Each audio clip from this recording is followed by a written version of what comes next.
The Dow Jones Industrial Average less than 50 points away from 14,000, about 200 points away from an all-time high reached back in 2007. If you think that's made Marc Faber less bearish, well, you'd be very wrong. Despite that, Marc is the man behind the gloom, boom, and doom report. He joins me now to talk markets. Good to see you, Marc. Thanks for joining us. It's my pleasure. Thank you for having me. So you say regardless of what the markets do near term, a correction is overdue. When do you expect a correction and how significant? Well, I think it can start any day. We are very overbought, but it is also possible that we have a mild correction in February and then a further increase in stock prices, something that would be similar to 87, where in the first half of the year until August the market went up by 41%, to lose 40% in 2 months in October, November. So it's a possibility that we have a lot of volatility this year in equity prices. I am selling shares at the present time. I'm reducing positions because there is euphoria building up. Okay, but why should it go down? Let's talk about some of the fundamentals and what's supporting this market. Number one, the Federal Reserve, easy money, making for very few alternatives to own U.S. stocks. Number two, corporate balance sheets flush with cash to the tune of $3.6 trillion. Number three, an economic landscape that has improved and is continuing to improve in the U.S. Why are you uncomfortable owning stocks? I love your comments because in 2007, analysts would have said exactly the same. Why would the market go down? The Fed will step in and bail out the system and this and that. Markets move up and down. And we had a lot of volatility in all markets over the last couple of years, and they simply move up and down.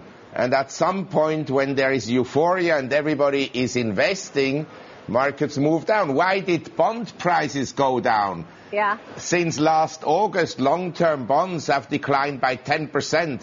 Why does the dollar go down? So you just think it's going to go down because markets go up and down. How about the fact that the PE ratio on a forward-looking basis is only 14? What do you have to say about that? Well, maybe the earnings estimates are overly optimistic because revenue growth is not there. And there may be some cost pressures coming in, or maybe you can't lay off many more people. Interest rates are bottoming out. So there is a chance that corporate profits will disappoint in 2013. But by the way, there could be also some geopolitical problems. I've just spent a lot of time in the Middle East between Christmas and yesterday, and I can tell you, in my view, it's a boiling pot. So if not stocks, where then? What's the alternative to owning U.S. stocks? I'm just trying to figure out, got all this money on the sidelines, corporates with all these trillions of dollars on their balance sheets. If they're not going to put their money in stocks, where are they going to put their money? Well, that's why I said maybe the market first goes up strongly, and that would be a major embarrassment actually for central banks to have a real stock market bubble while unemployment actually doesn't go down and the global economy doesn't grow. That would be really an embarrassment. And then finally a stock market crash of major proportions because they can't cut interest rates any further. Right. Or an embarrassment would be for bond prices to really sell off. In other words, for the market to push up interest rates. The central banks aren't going to push up interest rates, but the market may push it up.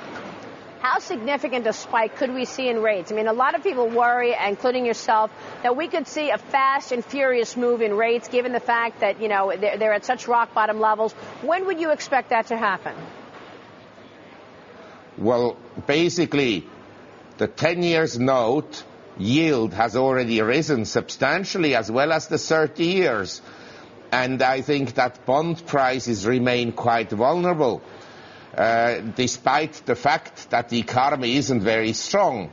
Number two, what is an achievement for the U.S. since November is that the stock market is up 12% from the November 2012 lows, but the dollar has managed to weaken by 10% against the euro. This is quite an achievement, to weaken a currency against the euro, which is a sick currency by itself. Now, you said a moment ago markets go up and down. Dollar goes up and down, stocks go up and down, and yet you also say you will never stop buying gold. So what's behind that strategy? Doesn't gold go up and down too? You see, I want to tell you something, Maria, about gold. I buy gold because I'm fearful that we will still have a systemic crisis, that we will have wars and so forth and so on. So I'm buying gold because I'm fearful. But I'm sorry to say, Maria, you don't own any gold and you are in great danger because you don't own any gold.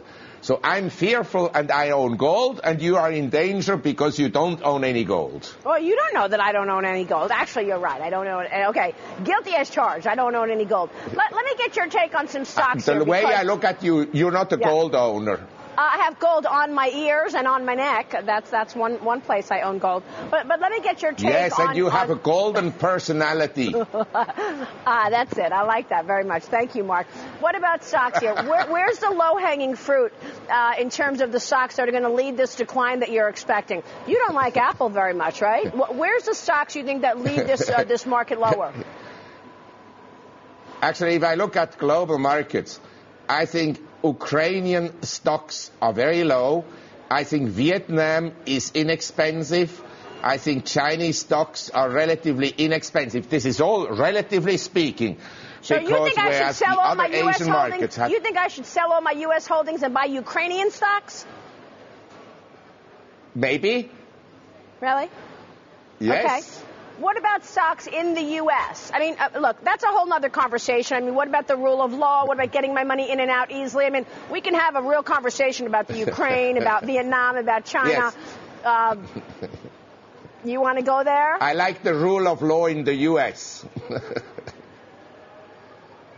But in terms of the stocks in the U.S., yeah, you said Apple. You're still pretty bearish on Apple. Yeah, go ahead.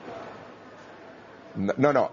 I tell you, in the U.S., what is relatively cheap are mining companies, resource companies. They're not particularly expensive.